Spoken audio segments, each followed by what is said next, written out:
What's up, Lego builders? Welcome back to Coconut Brick Studios. About a month ago, I put out a building challenge video where I challenged myself to build 2 classic clone bases at 2 different price points, and it turned out to be pretty fun. So today I am back with a similar challenge, but this time with classic clone battles. And here to explain more about that, it's Professor Coconut. The year is 2008. The best Clone Trooper battle pack of all time has just been released. You've just finished up a grueling weed pulling and lawn mowing session at your grandma's house, but the dirt on your shirt and the grass stains on your knees mean nothing because clutched in your hand is a crisp $20 bill. And you know that's going straight towards clone battle packs and building the biggest clone army you've ever had. 2008 began a golden era of clone bases and clone battles, which I touched on in the last video. Clones and droids suddenly became available in large quantities to almost anyone, and as a result, huge battles between clones and droids were popping up everywhere, and created what became a very iconic style of MOC, the classic clone battle. Simple flat terrain with a little bit of grass or foliage and some simple structure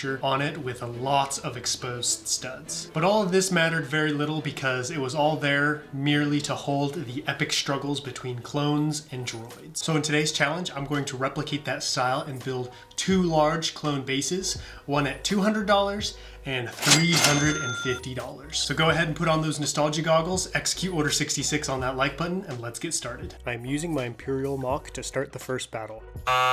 Wrong, no shortcuts, I'm starting from scratch. For the $200 MOC, I'm gonna go with a classic battle on a grass field. This MOC will look different from what I normally do as I'm going for a specific style, namely simple structures and builds with lots of exposed studs. I am in a perpetual state of not having enough plate, so I'm going to build as much of this MOC as possible with brick. I don't want this battlefield to be too flat, so I'm putting down a layer of plate and brick on top of that to create a ripple or wave effect running across the build. And it'll also help raise up each section higher from the previous one, which will be very important in a little bit. Eventually I made the ground so that it was 2 bricks high at the right height to start the next phase of the build, brick built trenches. I would have liked these to have been a little bit deeper, but I was worried if I went higher with the terrain, I would run out of parts. Plus, I like to think of these as shallow, hastily dug trenches the clones made to stop advancing forces, not the deep permanent stuff we see on Minban. I want to make a double row of trenches connected in the middle, with the front ones being where the action is happening and the rear ones for wounded and reinforcements.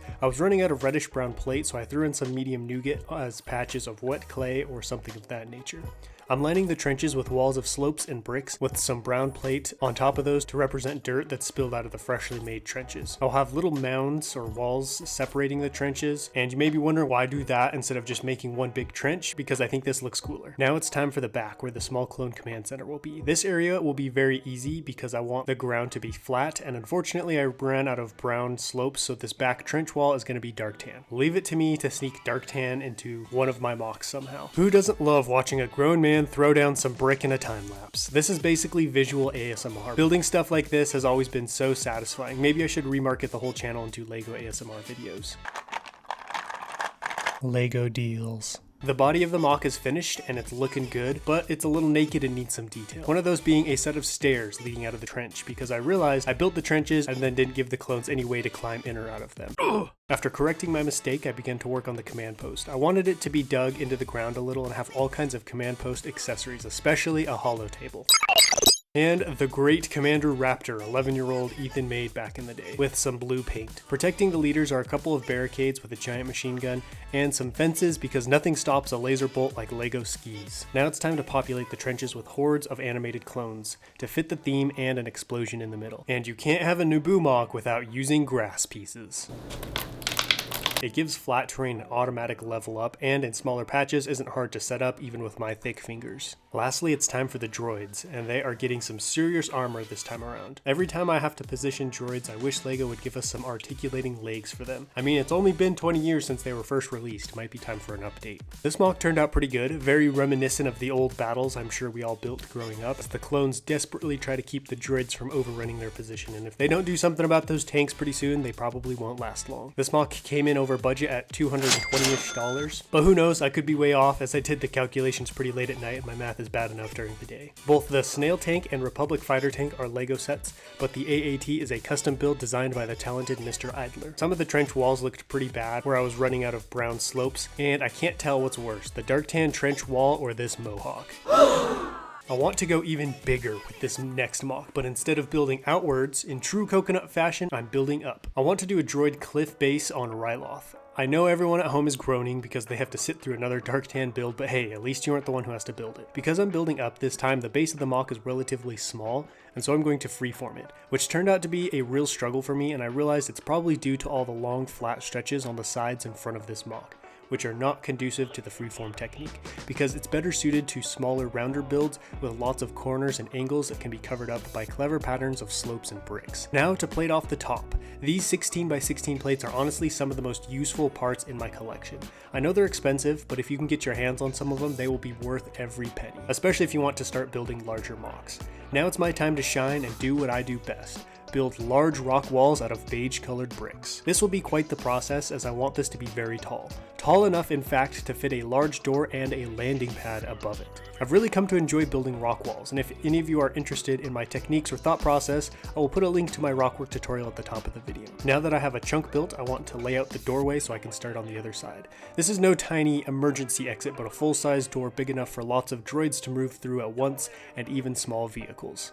I want it to look like it's built into the rock, which is kind of tricky to do when you're sitting behind your build and can't really see what you're doing, or where the dark tan of the rock wall needs to stop and the dark bluish gray of the doorway needs to start. Let me know down below in the comments if you prefer to watch building time lapses with a voiceover or with just music. I think I might prefer voiceovers to time lapses because it's nice to get into the heads of people building and listen to their thought process. It's been very interesting to watch my techniques for rockwork change over the years. Back when I first started, I needed tons of filler brick behind the wall to support it, but I've gotten to the point where I can build the layers in a way that they support each other so I don't have to use as much filler brick behind.